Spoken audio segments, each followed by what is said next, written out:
രഞ്ജിത്തിനെതിരെ മുൻപും സമാനമായ ആരോപണങ്ങൾ ഉണ്ടായിട്ടുണ്ടെന്ന് സാമൂഹ്യ പ്രവർത്തക കെ അജിത. വൈകിയാണെങ്കിലും അറസ്റ്റ് നടന്നതിൽ സന്തോഷമുണ്ട്. ഇത്തവണ പോലീസ് നടപടികൾ കൃത്യമായി നടന്നു. പെൺകുട്ടികൾ അതിക്രമങ്ങൾക്കെതിരെ പ്രതികരിക്കാൻ തയ്യാറാകുന്നതും പ്രതീക്ഷയാണെന്നും കെ അജിത പറഞ്ഞു. ആ സമയത്ത് തന്നെ ഒരു ആരോപണം വന്നിട്ട് തൽക്കാലം ഒന്ന് മാറി നിന്നാണല്ലോ.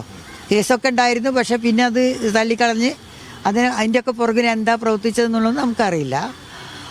രഞ്ജിത്ത് പിന്നെ ഇത്തരത്തിലൊരു വ്യക്തിയാണെന്നുള്ളത് വീണ്ടും വീണ്ടും തെളിയിച്ചുകൊണ്ടിരിക്കുകയാണ്. എനിക്ക് വളരെ സന്തോഷമുണ്ട്. ഇങ്ങനെ അപ്പം തന്നെ പിടിക്കപ്പെടുകയും പോലീസ് തെളിവുകൾ എടുക്കുകയൊക്കെ ചെയ്തല്ലോ. വളരെ കൃത്യമായിട്ട് പോലീസിൻ്റെ ജോലി ചെയ്തു. ഇത് സംഭവം നടന്ന ഉടനെ കേസ് കൊടുത്ത് അത് ഒരു മാറ്റമാണ്. അതാണൊരു യഥാർത്ഥത്തിലുള്ള മാറ്റം.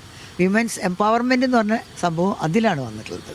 ആ പെൺകുട്ടിക്ക് എൻ്റെ എല്ലാ അഭിനന്ദനങ്ങളും ആരായാലും.